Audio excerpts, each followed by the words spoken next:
Vous nous direz si c'est bien, sinon on recommence, mais pas 150 fois non plus. Hein. Bonjour YouTube, hello, salut, bienvenue dans ce live. Du coup, dans ce live, on a l'honneur d'accueillir Adrien Buclin. Adrien Buclin, ici présent, qui donc vient pour deux raisons principales. Déjà parce que c'est un militant de gauche en Suisse. Plus que militant, politicien. Politicien, exactement, élu parlementaire vaudois, donc élu au Grand Conseil, sous la bannière de Ensemble à gauche ou Solidarité ? Les deux. Les deux, on dit les deux, très bien. Et du coup, dans ce live, il va y avoir deux parties. La première partie où on va se concentrer sur toi en tant qu'individu, qui es-tu ? Et ensuite, deuxième partie, on a mis le timer cette fois-ci, on va pas partir dans des discussions. Si, on va le faire, mais il y a un timer, peu importe où on est dans la discussion. Dans 1 heure, on va switcher sur donc ton travail d'historien, qui est aussi une des raisons, bien sûr, pour lesquelles on t'a invité ici sur ce live. Du coup, pour commencer, Adrien Buclin, qui es-tu ? Si on abuse 38 ans, c'est des données publiques. Ton numéro de téléphone est public aussi parce qu'il est sur le site du Parlement. Du coup, je vais en profiter pour le donner. Ça, on était assez étonnés que le téléphone soit sur le site du Parlement. C'est quand même une chance qu'on a en Suisse, c'est d'avoir quand même peu de problèmes de sécurité, de harcèlement contre les élus. Donc moi, je trouve que c'est plutôt positif que des citoyennes, citoyens, électrices, électeurs puissent nous contacter pour nous faire part de problèmes. Pour l'instant, justement, c'est tout à fait gérable et la grande majorité des personnes sont vraiment respectueuses pourvu que ça dure. Parce que une situation, comme on voit en France, certains élus de gauche qui sont menacés, harcelés suite à leur prise de position, on se rend compte aussi qu'on a de la chance d'être dans un climat ici quand même un peu moins délétère, en tout cas jusqu'à présent. Tu as eu des camarades qui ont eu des problèmes avec Mathilde Marinda, c'était Samson Yeman qui a aussi eu, ou Mathilde Motet. Ouais. Donc ça peut arriver. C'est fragile et je pense qu'il faut... J'imagine que LE ont deux téléphones, quoi. Celui du travail c'est possible. Essentiellement les médias. Oui, je sais que certaines personnes ont effectivement enlevé leurs données et je regrette justement parce que c'est aussi moins d'accessibilité pour les personnes élues. Moi, je suis pour qu'elles puissent être interpellées par tout un chacun, mais c'est vrai qu'il y a eu ces menaces assez dégueulasses ces dernières années et que malheureusement, on se rapproche d'une situation à la française. Yes, et du coup, alors, première question, une question effectivement très vague, qui es-tu ? Mais pour orienter ça, j'aimerais juste peut-être que tu nous racontes, en gros, ton parcours militant. On peut remonter à assez longtemps, et à chaque fois, j'aime bien poser cette petite question d'intervieweur. Mais oui, mais Adrien Buclin, est-ce que vous vous souvenez par hasard d'un événement qui vous a fait finalement rencontrer les idées de gauche ? Eh bien, ouais, ça remonte parce que vu que j'ai 38 ans, c'est vrai que ma première politisation, je pense, c'était le mouvement altermondialiste qui était vraiment très fort au début des années 2000. Je fais un peu mon vieux routier de la politique, des manifestations d'une ampleur vraiment assez extraordinaire. Il y a eu à Genève quasiment 100 000 personnes, autour de 100 000 personnes qui ont manifesté contre le G8 à Évian, aussi avec des tensions très fortes avec la police. Quelques années auparavant, il y avait eu le G8 à Gênes, aussi avec une répression extrêmement forte. J'y étais pas, mais ça m'avait beaucoup marqué de le suivre dans les médias. Et donc, c'est la participation, notamment à ces grandes manifestations à Genève et Lausanne contre le G8, enfin contre la politique menée par les dirigeants du G8. Je pense que ça a été fort dans ma politisation. Et puis, si je peux poser une question, pour aller déjà à une manifestation altermondialiste contre le G8, il faut déjà avoir... on se retrouve rarement par hasard au milieu des altermondialistes, donc tu provenais d'une famille militante, ou est-ce que c'est tes camarades de classe qui t'ont motivé, ou comment ça... Bon, dans ma famille, je pense qu'il y avait un bain plutôt progressiste parce que c'était des personnes qui travaillent dans la santé, donc c'est plutôt un milieu qui penche à gauche, mais qui n'était pas spécialement politisé, engagé. Mais ces manifestations, elles venaient à nous aussi parce que vraiment des manifestations partaient à l'époque des collèges et des gymnases. On rejoignait en groupe ces grandes mobilisations. Donc c'était quand même difficile de passer à côté. Enfin, il y avait des gens qui refusaient d'y aller, mais on devait quand même se positionner. Ça a été quand même un moment fort de politisation. Ok, très bien. Et du coup, ensuite, on arrive directement aux élections. Première élection, parce que moi, j'ai plein en plus de questions à poser. Peut-être d'abord, comment est-ce que tu as choisi quel parti est-ce que tu as rejoint ? Ouais, c'est vrai que ça, c'était vers 15-16 ans, ce grand mouvement altermondialiste, et peut-être qu'après, ça a un peu ralenti. Et il y avait cette idée d'essayer de militer dans quelque chose de plus stable. Et c'est vrai que vers 20 ans, j'ai rejoint Solidarité, à l'époque, qui était encore plus petit que maintenant. C'était vraiment un petit collectif sur Lausanne. Mais ce que j'appréciais, ce qui m'a aussi convaincu, c'est qu'on était aussi, c'était cette période aussi de forte montée de l'UDC avec toutes les campagnes xénophobes contre les moutons noirs et qui m'indignait passablement, enfin qui m'indignait même complètement. Et Solidarité, les militants, je les voyais notamment, il y avait à l'époque un Jean-Michel Deliveau qui était très engagé pour la défense des salariés sans papier, des sans-papiers. C'était un des fers de lance, c'était une des seules forces à gauche qui était à fond pour les droits des personnes sans papier, peut-être plus délaissées par d'autres forces plus électorales, listes, parce que les sans-papiers n'ont pas les droits politiques, donc sont peut-être moins intéressants. Et donc il y avait ce côté de vraiment prendre l'exact contraire de l'UDC qui m'a assez convaincu, et donc j'ai rejoint Solidarité à l'âge de 20 ans environ. Ok, et Solidarité avait déjà des élus à cette époque-là ? Oui, quelques-uns au conseil communal de Lausanne, mais pas beaucoup, et au Grand Conseil, dans toujours une alliance avec le POP. Ok, très bien. Et du coup, première élection, 2018, 2017 ? Non, avant, j'ai d'abord été élu au conseil communal de Lausanne vers 2011. Et je m'étais présenté aussi à la municipalité, une sorte de candidature de combat, parce qu'il y avait une liste... rose-verte très forte, hein. À Lausanne, la gauche PS vert est à la municipalité depuis plusieurs décennies, et puis on trouvait intéressant justement d'avoir une candidature plus à gauche qui critiquait les insuffisances aussi du bilan de cette municipalité, où il y a quand même beaucoup de concessions qui sont faites aux intérêts immobiliers. On veut quand même pas, oui, on développe des coopératives et des logements publics, mais jusqu'à un certain point. Après, il faut quand même pas trop toucher aux grands intérêts immobiliers. Donc, on a fait une campagne comme ça, avec le slogan 100% à gauche. On est prêt à assumer plus de bras de fer face à ces milieux immobiliers ou aux intérêts des automobiles et du trafic routier. Et donc, voilà, ça m'a fait un petit peu connaître et permis d'être élu au conseil communal, où j'ai fait 6 ans. Puis à partir de 2017, l'échelon d'au-dessus, donc le niveau cantonal.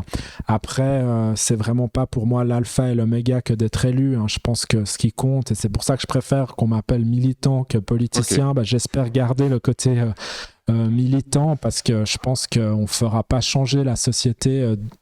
Enfin, c'est important pour la visibilité, pour être une force de proposition, d'être dans des parlements, mais c'est tout aussi, sinon plus essentiel que d'être militant de terrain, que ce soit dans un syndicat, dans une association, participer aux manifestations, peser dans le rapport de force comme ça au quotidien. Ça me semble aussi décisif, et donc je me méfie de l'étiquette de politicien professionnel. Mais du coup, ça m'amène à une question, parce que quand tu parles du fait que siéger au Parlement, ça permet notamment d'avoir une visibilité, mais que le travail de terrain reste fondamental et central, ça m'amène à une question parce que évidemment ça fait écho à certains courants de pensée à la gauche radicale. Est-ce que toi t'aurais peut-être des courants de gauche radicale que tu considères bien te représenter, bien représenter ta pensée? Est-ce que tu te considères marxiste, léniniste, trotskiste, altermondialiste ou n'importe quel autre iste? Je suis assez pour prendre ou essayer modestement de prendre au meilleur de ces différentes traditions. Je pense qu'à la fois le courant libertaire amène plein de choses intéressantes sur la critique des institutions, sur le risque de se faire endormir ou absorber par les institutions, mais à la fois utiliser jusqu'à un certain point les institutions parlementaire, notamment pour avoir de la visibilité, pour convaincre aussi, pour s'adresser à des gens plus largement qu'un petit bocal de militants de gauche radicale déjà convaincus, ça me semble aussi fondamental. Donc je ne m'arrête pas seulement à cette critique libertaire. Donc je me définirais comme socialiste, démocratique, écologiste, féministe, influencé par différents courants, à la fois le marxisme ou le courant libertaire. Et assez vite, si je peux poser la question, du coup, assez vite, donc c'était même avant 2000, du coup c'est quand même 2018 la première élection au Parlement ? Ouais, 17. 2017, première élection au Grand Conseil. Ça fait 7 ans. Ça fait 2 mandats. Ouais, c'est le deuxième, ouais. Et du coup, avant ça, à la municipalité Conseil communal, Conseil communal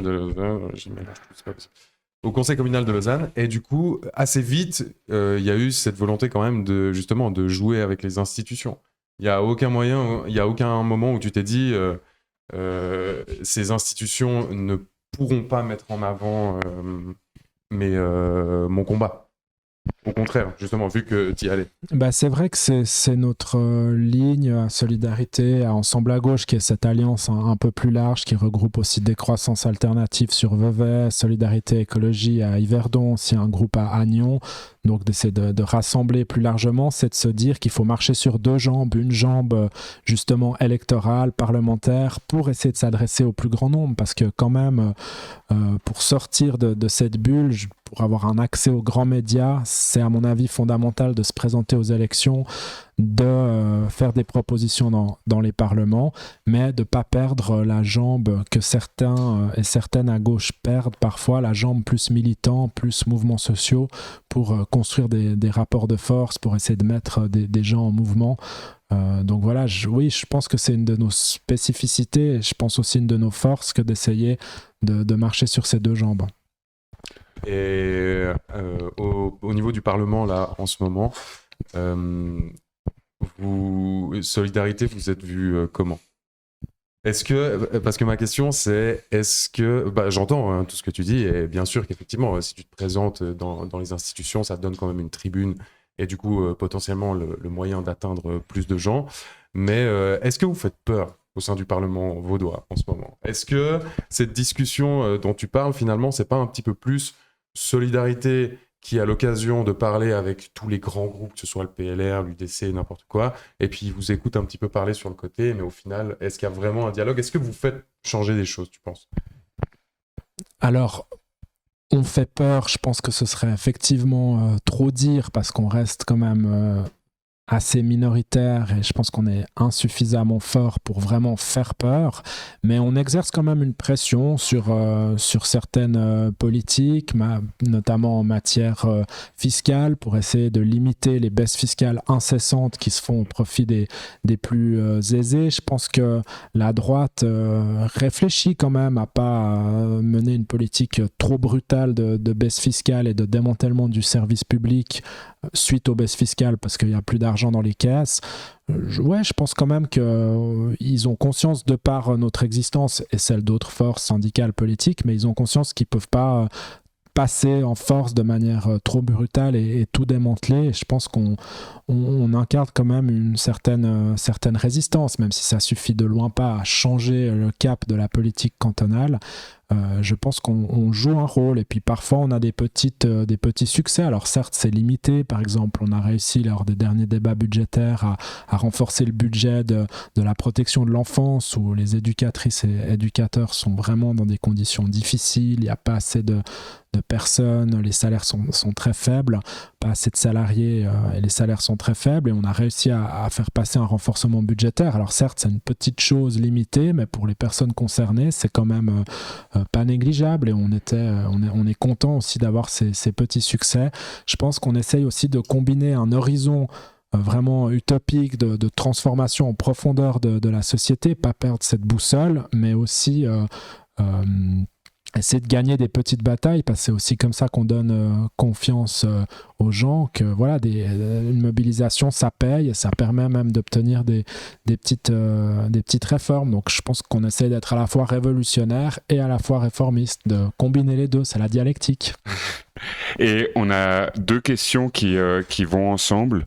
Est-ce que votre rôle, parce que là on parlait de faire pression notamment sur la droite, mais est-ce que votre rôle c'est pas également, ou même plus, de faire pression sur la gauche SOSDEM? Donc pour les personnes qui savent pas, la gauche SOSDEM c'est la gauche PS vert, la gauche réformiste qui n'a pas forcément justement ces deux jambes à la fois parlementaire et réformiste. Et la deuxième question qui va avec, c'est est-ce que vous êtes plus... Alors, Yamaber utilise le terme de bullying, mais je pense, est-ce qu'il n'y a pas plus de mépris de la part de la gauche que de la droite, de la gauche réformiste?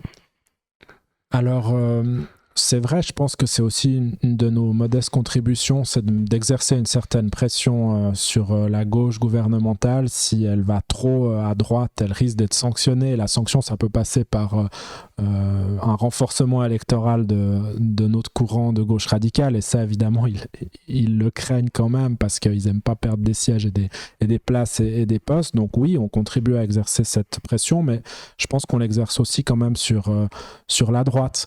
Et sur la gauche gouvernementale, PS vert, on a aussi une relation assez dialectique où d'un côté on est critique, mais on est aussi à leur côté quand il s'agit par exemple de combattre des baisses fiscales qui profitent aux grandes fortunes. On trouve quand même à s'unir pour lutter contre ce type de réforme. Donc c'est aussi une tension permanente qui est intéressante. Parce que je le vois aussi, comme je suis un peu plus la politique nationale, fédérale que cantonale, je le vois que très régulièrement pour les votations, Ensemble à gauche appelle à voter de la même manière que le PS. Alors il y a peut-être le cas de la loi CO2 où c'était pas les mêmes... comment ça se dit déjà, indication de vote, non ouais. Consigne de vote. Mais autrement, l'énorme majorité, vous rejoignez sur des questions où il y a vraiment ce clivage clair gauche-droite.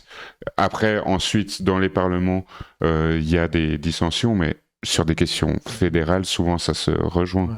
Oui, comme la gauche est quand même malheureusement assez largement minoritaire en Suisse, elle n'a jamais finalement dépassé le tiers des suffrages au niveau fédéral. Et bien forcément, on joue souvent en défense, et là, quand même, pour des combats défensifs, on se retrouve souvent avec les Verts et le PS. Mais alors, j'ai peut-être une question que j'aimerais poser maintenant à Adrien le militant, mais que peut-être on devra poser une deuxième fois plus tard quand on parlera à Monsieur Buclin, l'historien. Tu dis que la gauche n'a jamais eu plus de 30% des voix, des suffrages électoraux en Suisse. Est-ce que selon toi, en tant que militant, c'est un fait statique que la Suisse est de droite et que le discours de gauche n'est pas audible en Suisse ou pour la majorité des Suisses, ou est-ce qu'il y a quand même cet espoir que ça puisse changer, surtout en Suisse romande?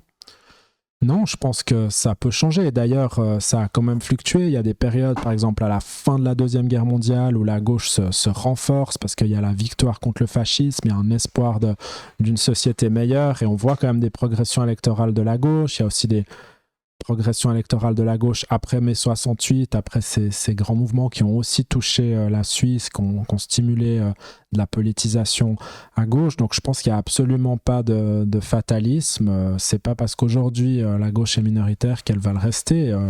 Moi j'ai l'espérance, l'espoir qu'un jour on ait une Suisse avec une majorité de gauche. Et, est-ce que tu peux nous parler de ton style de faire de la politique? Parce que de l'extérieur de ce que j'ai vu, moi j'ai vu quelques-unes de tes apparitions télévisées et de ton discours. Tu me dis si je me trompe, hein, mais c'est justement ma question. J'ai l'impression que tu es très dans la Suisse. Donc est-ce que c'est quelque chose qui est voulu? Tu oses pas le ton, c'est très consensuel. Là, tu viens de dire que tu es à la fois révolutionnaire et à la fois réformiste, que tu es à la fois dans les institutions et aussi sur le terrain. Il y a toujours les deux, et puis que tu parles à tout le monde. On parlait de ton numéro de téléphone, tu dis c'est bien si les gens m'appellent. Moi, si je suis au Parlement, je veux pas que les gens m'appellent, en fait. Moi, je veux venir, je veux dire ce que j'ai à dire, et puis ensuite, on est dans le combat. Toi, on a l'impression que c'est un combat à la Suisse, finalement. Est-ce que tu fais exprès d'avoir ce style, si tu confirmes que c'est bel et bien ton style de faire de la politique, pour être plus audible en Suisse? je pense qu'il y a une part, c'est aussi mon caractère. Je suis plutôt calme, voire un peu trop lymphatique. C'est vrai, c'est peut-être un défaut. On me dit souvent, mais t'as 2 tensions ou quoi, sois un peu plus incisif. Mais c'est vrai que j'ai aussi ce souci, ça revient à ce que je disais avant, une préoccupation constante d'être compris au-delà d'un entre-soi militant. Et c'est assez confortable de rester dans cet entre-soi, il y a peu de contradictions, mais effectivement quand je parle, alors là c'est peut-être pas le cas parce que c'est une chaîne plutôt avec des personnes de gauche, mais j'ai quand même ce souci d'essayer de m'adresser derrière. J'ai même des figures, je vois ma grand-mère ou je vois une tante qui est pas spécialement à gauche, mais je réfléchis quand même comment essayer de la convaincre qu'elle se dise voilà, ça répond à mes préoccupations, à des préoccupations quotidiennes. Enfin oui, il y a vraiment ce souci d'être compris au-delà d'un petit cercle militant. La recherche de la vérité. La recherche d'une certaine audience. Disons que j'essaye d'être, ou on essaye d'être minoritaire, mais pas marginal, de ne pas être des marginaux de la politique. Peut-être que c'est juste la formulation, mais là tu viens de dire on essaye d'être minoritaire. Est-ce que pour vous c'est une vocation à rester minoritaire tout en pesant sur les lignes politiques du PS et des Verts, ou est-ce qu'il y a quand même un peu ce rêve et potentiellement une stratégie derrière de vouloir être quasiment l'égal du PS? Bon, je me suis mal exprimé, j'aurais pas dû dire on essaie d'être minoritaire, j'aurais dû dire on est minoritaire parce que c'est un fait, mais d'être minoritaire, ça veut pas dire qu'on doit se perdre dans une forme de marginalité. C'est ça que je voulais dire. Après, bien sûr, j'espère qu'il y aura dans les années à venir une gauche radicale en Suisse qui se renforce, qui pèse davantage. C'est vrai qu'on est assez fort dans certaines villes. On est présent à l'échelon cantonal, mais on a de la peine à effectivement dépasser les barrières aussi linguistiques et vraiment s'unir sur le plan fédéral pour peser sur la scène fédérale. Et c'est là que toutes les grandes décisions sont prises en termes de retraite, de santé. Donc il y aurait vraiment matière à s'unir pour peser davantage, peut-être un jour avoir aussi un groupe parlementaire à Berne pour avoir un écho dans toute la Suisse. Donc non, je pense qu'il faut travailler à regrouper cette gauche radicale pour qu'il y ait un pôle vraiment qui aussi exerce une pression encore plus forte aussi sur le PS et les Verts. Que au niveau institutionnel ? Pas seulement, non, à tous les niveaux. Bah justement parce que donc avant tu disais que tu étais aussi sur le terrain. Être sur le terrain, c'est sur quel terrain pour toi ? Bah, c'est le terrain déjà syndical, d'essayer de participer quand on est salarié, soit à un syndicat, s'il y en a un là où on est salarié, à des mobilisations. Bon, moi, je travaille dans la fonction publique, c'est vrai que c'est plus facile parce qu'il y a une activité syndicale, des traditions syndicales, mais j'ai fait toutes les manifestations pour la défense des salaires, pour la défense des retraites, pour la défense du service public. Et bien sûr, c'est la solidarité internationale qui est aussi pour nous absolument fondamentale, surtout en ce moment avec les situations horribles qu'on est en train de vivre. Je crois que avoir participé aussi à de très nombreuses manifestations de solidarité avec la Palestine ces derniers mois. Donc c'est aussi cette activité de solidarité internationale qui aussi quand même nous distingue un peu du PS et des Verts qui sont quand même peu sur ce terrain, malheureusement peut-être pas insuffisamment sur ce terrain de la solidarité internationale. Et puis toute forme de mobilisation, dès qu'il y a quelque chose qui bouge, même des petites choses. J'ai participé à des rassemblements contre l'aéroport de la Blécherette au nord de Lausanne, de riverains qu'on pouvait plus du bruit des avions. Et ben, je pense qu'il faut y aller, il faut être à leur côté, qu'ils voient qu'il y a des personnes qui sont à leur côté lorsque même elles font un petit rassemblement. Alors là, tu vas être en désaccord avec Selim parce qu'il est fan d'aviation, donc il ne faut pas toucher à l'aérodrome de la Blécherette. Non, pas par rapport à l'aviation. Moi, ce qui me fascine, c'est que est-ce que tu considères que les institutions et l'État sont l'ennemi du peuple ? Parce que là, j'ai l'impression que quand tu parles du terrain, par exemple, si les manifestations pro-Palestine étaient interdites en Suisse romande, comme elles l'ont été dans beaucoup de cantons suisses allemands, qui seraient quand même allés, dans le sens où je ne vois pas la violence. Je voulais pas non, ne parlons pas de violence. Ne parlons pas de violence, c'est ça qui nous a valu une shitstorm l'autre jour. Mais C'est fou, j'ai l'impression que moi, je construis là, tout mon militantisme sur le fait que les ennemis sont aussi dans nos institutions, en fait. Puis toi, j'ai l'impression que non, pas du tout. Il faut manifester, mais est-ce que ça suffit? Et d'ailleurs, il y a quelqu'un dans le chat là qui a écrit après gueuler, peut-être que ça pourrait ramener du monde aussi. Enfin, j'ai l'impression que t'es pas du tout dans cette agitation qu'on peut voir dans pas mal de mouvements de gauche. Ben, en tout cas, tu as déjà fait un acte illégal?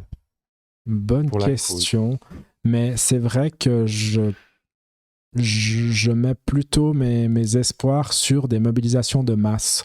Par exemple, les grands mouvements féministes ou pour le climat qui ont pris leur essor en 2019, pour moi, c'est des mobilisations qui peuvent faire bouger les lignes. Alors, pas autant qu'il le faudrait, mais quand même, ça a ramené la question féministe au centre du débat public, alors que le féminisme était assez mal vu dans les années précédentes. Ça a obligé les autorités à prendre des mesures pour lutter contre les violences sexistes et sexuelles. Donc je pense que ces grands mouvements de masse ont plus de portée que d'aller, je sais pas moi, casser la vitrine d'une banque où finalement, c'est peut-être un peu caricatural comme je présente les choses, mais j'essaye vraiment d'avoir des actions qui peuvent impliquer le plus grand nombre. Je pense que c'est comme ça qu'on peut construire des rapports de force et après aussi peser sur les résultats électoraux. On l'a quand même vu en 2019, la gauche a progressé aussi grâce à la mobilisation notamment de personnes qui avaient rejoint ce grand mouvement féministe, de jeunes femmes qui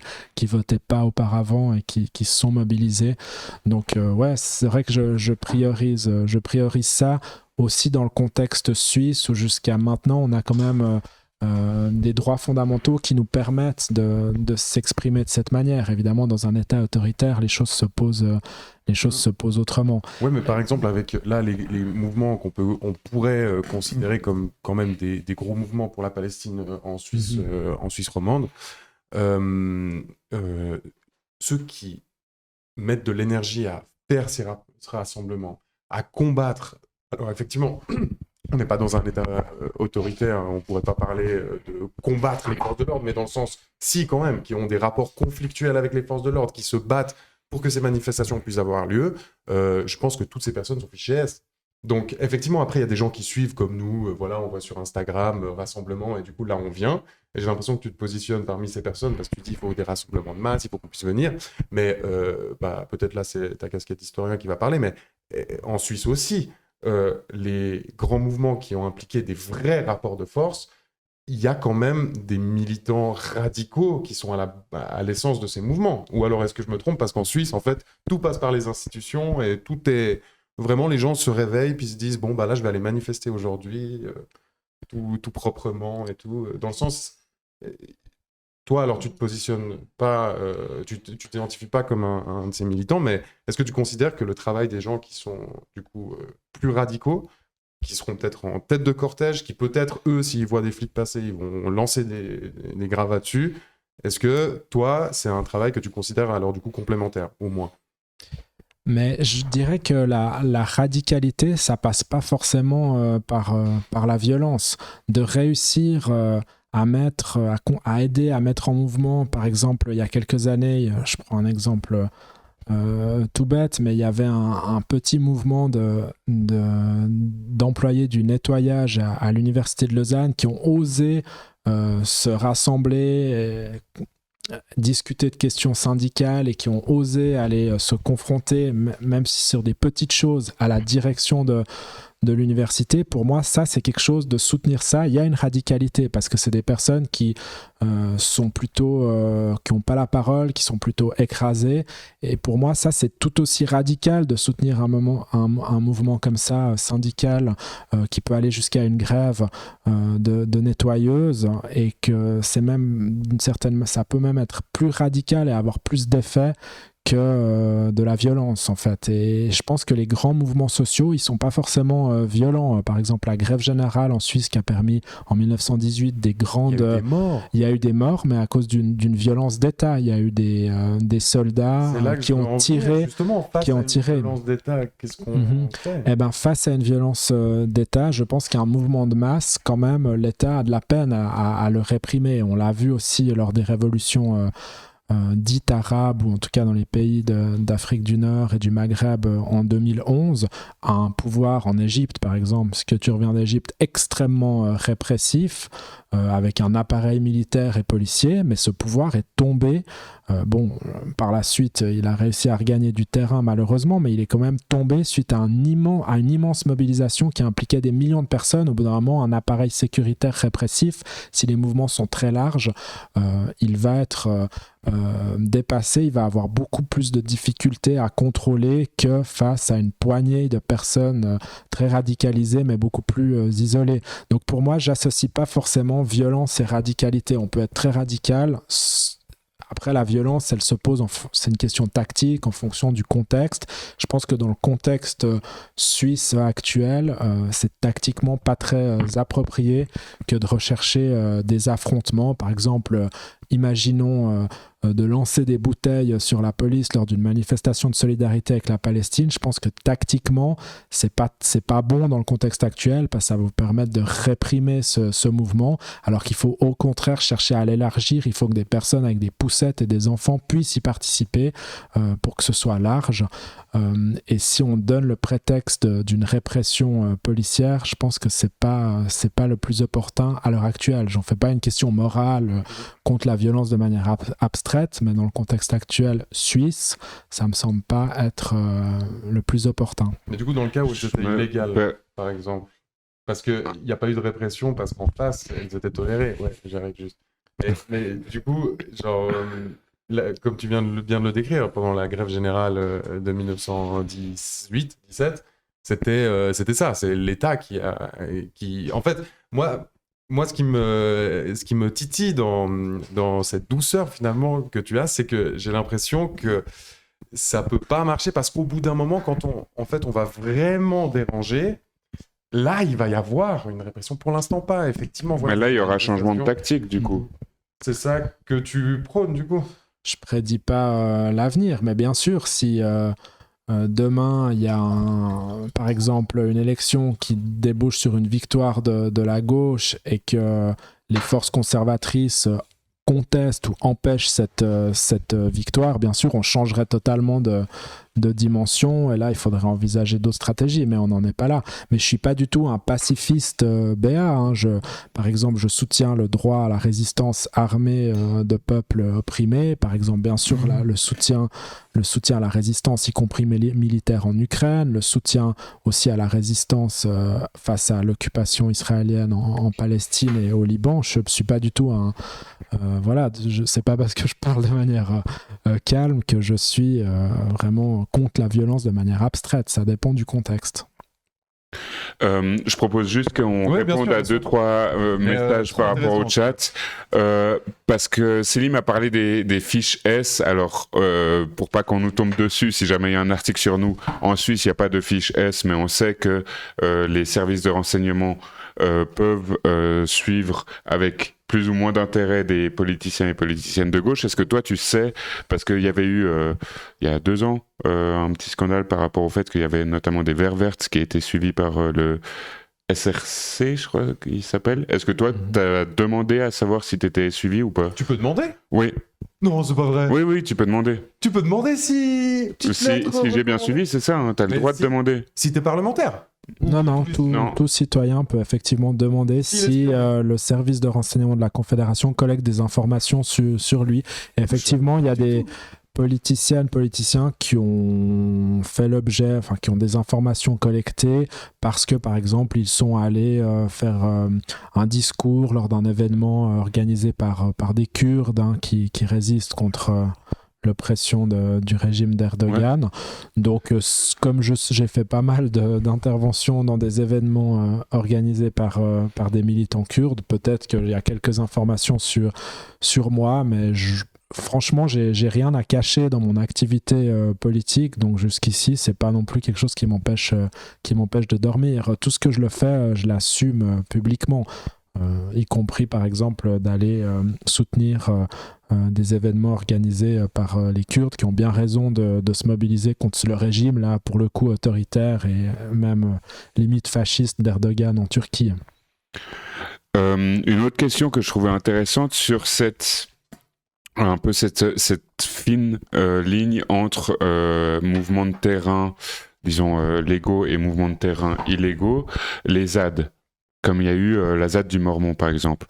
Est-ce que toi t'as soutenu? Est-ce que tu considères que c'est des groupes trop marginalisés qui en fait n'ont pas d'impact suffisamment important? Parce que je trouve qu'au Mormon, justement, comme moi j'étais proche de là-bas, ce que je trouve intéressant, c'est que y a beaucoup de personnes dans les villages aux alentours qui, de base, on va pas se le cacher, sont pas de gauche, et qui petit à petit ont apprécié la présence des zadistes en voyant que déjà de 1, c'était pas des fouteurs de merde, et de 2, qu'en fait ils protégeaient un intérêt que beaucoup de villageois avaient aussi, c'était de garder le Mormon intact, alors que c'est illégal. Ouais. Non, j'ai soutenu avec beaucoup d'enthousiasme la ZAD du Mormon. Pour moi, c'est justement la preuve qu'il peut y avoir un mouvement radical et non violent, parce que c'était un mouvement non violent, y compris la résistance face à l'évacuation policière. Il y avait une résistance, y compris physique, mais non violente. C'était grimper dans des arbres. Je trouve que c'était des tactiques tout à fait appropriées. J'ai soutenu la ZAD aussi, j'ai essayé de relayer les revendications au Grand Conseil, j'ai dénoncé la répression policière au Grand Conseil, j'ai posé des questions aussi sur par exemple l'utilisation de drones par la police cantonale, peut-être assez douteux du point de vue de la légalité, donc non, j'ai été enthousiasmé de la ZAD, et effectivement ça montre la puissance des mouvements sociaux quand ils cherchent à s'adresser aussi au plus grand nombre sur des thématiques qui touchent les gens. Cette thématique des émissions de CO2 gigantesques, de l'industrie du béton, de la destruction d'une colline qui a un riche patrimoine au niveau de la biodiversité, au niveau archéologique, ça c'est pour moi un mouvement social radical, au sens où il fait bouger les lignes, au sens où il prend les questions à la racine. Donc j'ai été tout à fait enthousiaste de cette ZAD, j'y suis aussi allé à plusieurs reprises, et c'était aussi des très beaux moments de sociabilité. Il y avait des concerts, une super ambiance, c'était vraiment... je suis nostalgique de cette ZAD.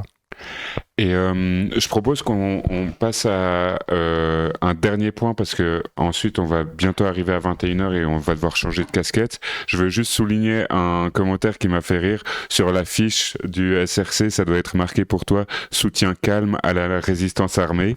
Je trouve que c'est pas mal, c'est pas bien mal. Le ton.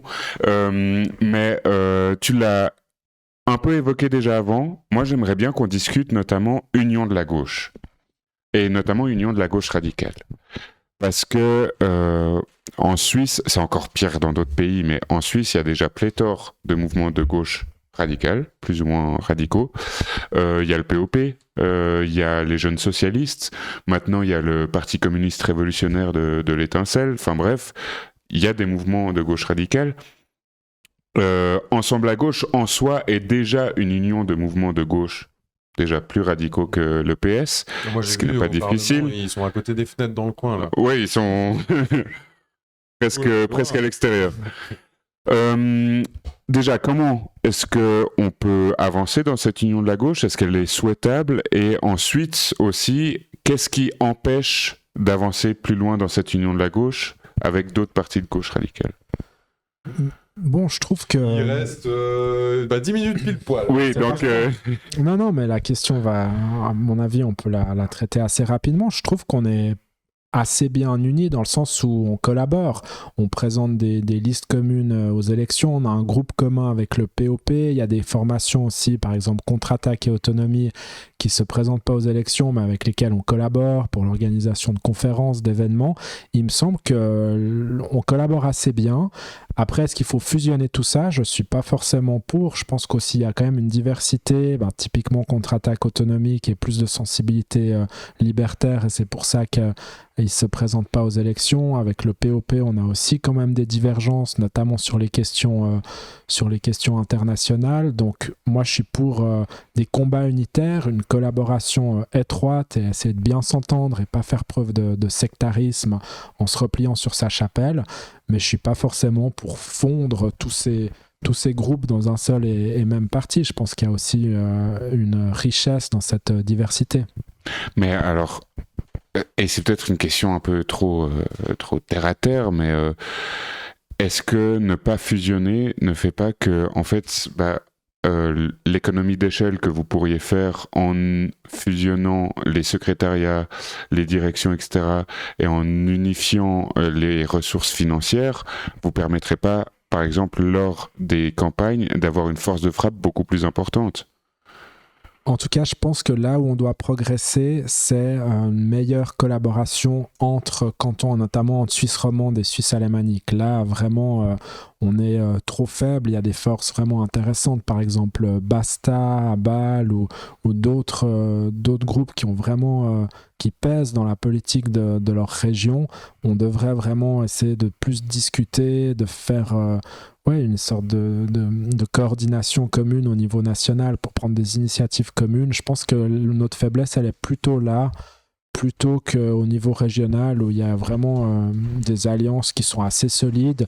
Et l'important aussi, c'est se présenter ensemble aux élections quand il y a des quorums et tout, pour pas perdre des voix, comme ça a été malheureusement le cas à Genève, où il y a eu une scission qui est un énorme gâchis et où ils ont perdu leur représentation parlementaire à cause de Bisbee. Là, c'est vraiment dommage, et ça a droitisé toute la politique cantonale, puisque il y a un quorum à 7%, c'est-à-dire toutes les listes qui font moins de 7% sont éliminées, les voix sont perdues. C'est ce qui s'est passé à Genève. Là, c'est très regrettable. Ça illustre effectivement le prix qu'on paye quand on n'est pas uni sur le plan électoral. Mais dans le canton de Vaud, en tout cas, on essaye de maintenir au moins cette unité électorale et puis de collaborer de manière, à mon avis, correcte. Et par rapport justement aux économies d'échelle dont Robin parlait, Robin dit force de frappe.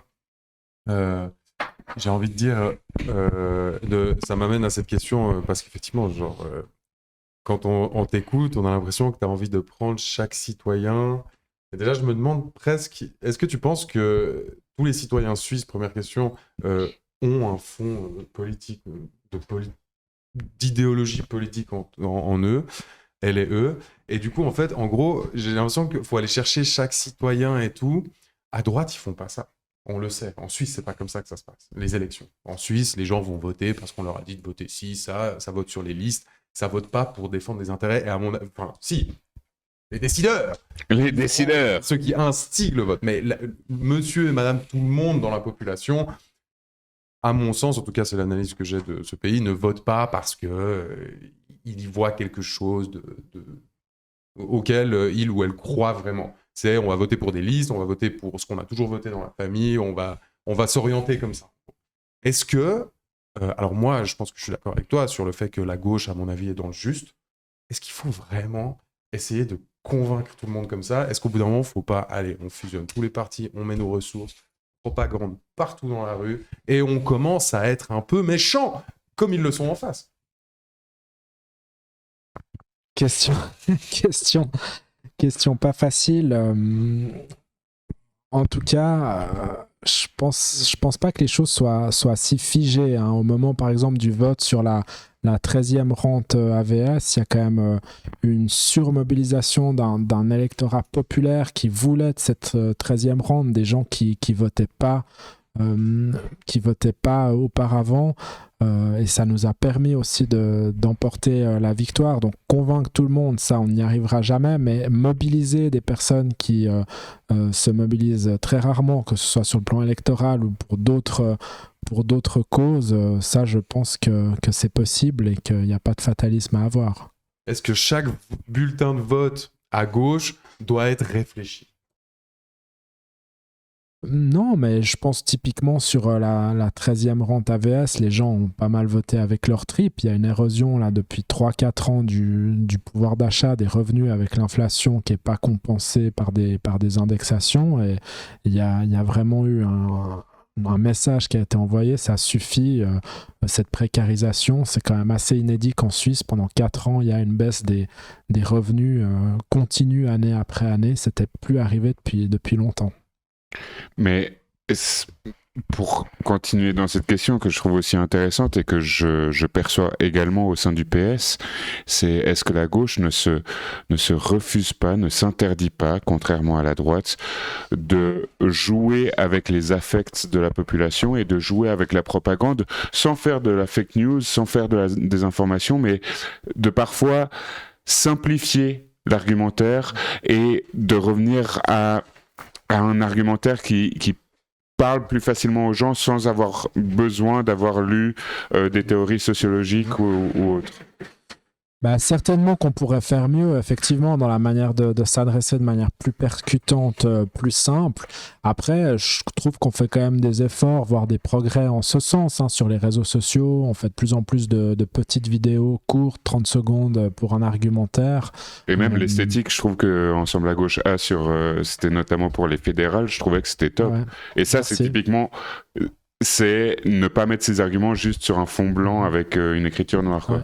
Ah ouais, tout à fait. Donc moi, je suis pour combiner une dimension affective. Je pense que ça joue un rôle. On n'est pas des intelligences pures et désincarnées, mais quand même aussi s'adresser à l'intelligence des gens, parce que je pense que tout le monde a cette intelligence. Et il faut aussi viser à convaincre par des arguments. Et j'ai peut-être une dernière... Moi aussi, une dernière. Vas-y. Instant gossip. Qu'est-ce que c'est la vie dans un parlement vaudois, en tout cas pour toi, comment tu le perçois? Quand tu passes à côté d'un PLR, un UDC, déjà, j'imagine que tu serres la main à tout le monde. Est-ce qu'il y a des gens qui sont à biffer dans ce parlement? Je serre la main à tout le monde, mais c'est pas forcément réciproque. Il y a une ou deux fois certaines personnes de droite, je pense notamment à un ancien conseiller d'État en charge des finances à qui on avait posé quelques questions dérangeantes sur sa déclaration d'impôt qui ne nous serrait plus la main et qui était extrêmement fâché. Je crois que je vois de qui tu veux parler. Mais c'est vrai que c'est pas facile tous les jours parce que c'est quand même extrêmement verrouillé. Pour faire une majorité, il faut que les Verts libéraux votent avec la gauche et ça arrive... assez rarement, malheureusement. Alors, sur quelques questions écologiques, on y arrive, mais sur le social, ils votent vraiment à droite. Et donc, mais par contre, parfois, sur, par exemple, des questions féministes, il peut y avoir des PLR qui vous rejoignent. J'avais vu notamment De Quattro, qui n'est pas une gauchiste, qui s'était aligné sur la... Ouais, ça peut arriver, mais il y en a quand même de moins en moins de ces PLR un peu humanistes comme ça. C'est un peu une espèce en voie de disparition, malheureusement, au Grand Conseil vaudois. Donc, c'est pas facile tous les jours, mais après, on essaie de combiner justement des interventions un peu clash où on sait qu'on va perdre, mais ça a quand même un minimum d'écho et ça nous profile au niveau médiatique, et des interventions plus modestes sur des petites choses où là, où on sait qu'on peut gagner, on essaye d'aller convaincre à droite parfois, et ça suppose effectivement d'avoir quand même des relations correctes avec les gens pour essayer de discuter et d'essayer de les convaincre. Typiquement, j'ai pris avant l'exemple de ce renforcement de budget pour la protection de l'enfance. C'est ma collègue députée Joëlle Minacci qui avait fait un grand travail, même à aller parler à des UDC pour les convaincre de soutenir ce renforcement budgétaire. Aller parler, ça veut dire quoi justement? Parce que moi, vraiment, ça m'a toujours fasciné. Concrètement, c'est entre les différents plaidoyers, si on peut dire, enfin les gens qui vont défendre leurs arguments, leurs idées. Ensuite, dans ces moments un petit peu de creux, tu te lèves de ta place à la fenêtre au coin, ah, c'est l'alarme. Et ensuite, tu circules, tu vas jusque chez un PLR, puis tu lui dis bonjour, puis il te regarde, puis il sait ce que tu veux, puis il y a une conversation gênante qui se met en place.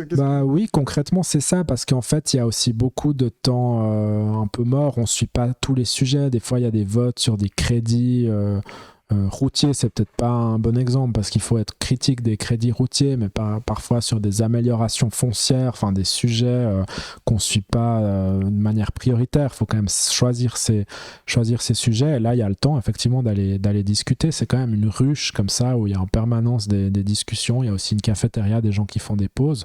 Donc c'est l'occasion aussi de dire à un tel et une telle, ah mais t'as vu, c'est quand même la crise dans la protection de l'enfance. Il y a des éducatrices et des éducateurs qui n'en peuvent plus, qui quittent le secteur tellement qu'il y a un manque de moyens budgétaires. T'es quand même pas pour laisser tomber les enfants en difficulté, les adolescents dans les foyers. Il faut faire quelque chose, c'est l'avenir de la société, les jeunes. Et puis voilà, on essaie de convaincre. Et puis des fois ça marche, pas toujours. Puis l'inverse. Des fois, vous avez des UDC qui arrivent, qui vous disent, mais tu vois... les Arabes... Ma petite fille, l'autre jour, elle s'est fait siffler par un Arabe. Faut qu'on interdise les Arabes, quand même. Tu penses pas que... Sur ce sujet, ils savent qu'ils ont peu de chance, mais ça peut arriver sur d'autres. Par exemple, des agriculteurs qui viennent essayer de convaincre qu'il faudrait une subvention supplémentaire pour l'agriculture. Ça, oui, ça peut arriver. On discute, d'ailleurs, sur l'agriculture. Parfois, on vote comme l'UDC. Dernière question, parce qu'ensuite on va passer à la deuxième partie. C'est une question un peu introspective. Dans 10 ans, Solidarité Vaud et Ensemble à Gauche, où est-ce qu'on en est ? Eh ben, j'espère qu'on se renforcera, qu'on aura à la fois un plus grand groupe au Parlement cantonal, mais qu'on aura aussi... une ou deux élus au niveau fédéral pour le canton de Vaud, et puis peut-être qu'avec d'autres forces comme j'ai dit Basta à Bâle ou d'autres, on arrive à former aussi un groupe à Berne pour pouvoir marquer aussi donner une autre tonalité plus radicale au débat de politique fédérale. Et développement de solidarité même dans d'autres cantons ? Il faut l'espérer. Moi, je ne suis pas fétichiste non plus d'une seule organisation. Si c'est Solidarité, c'est bien. Si c'est Ensemble à Gauche, un autre regroupement, un collectif nouveau, anticapitaliste, unitaire, tout me va tant qu'il y a le renforcement de ce courant qui, à mon avis, ne se replie pas sur un entre-soi confortable, mais qui cherche à s'élargir. Ok. On passe à la deuxième partie ?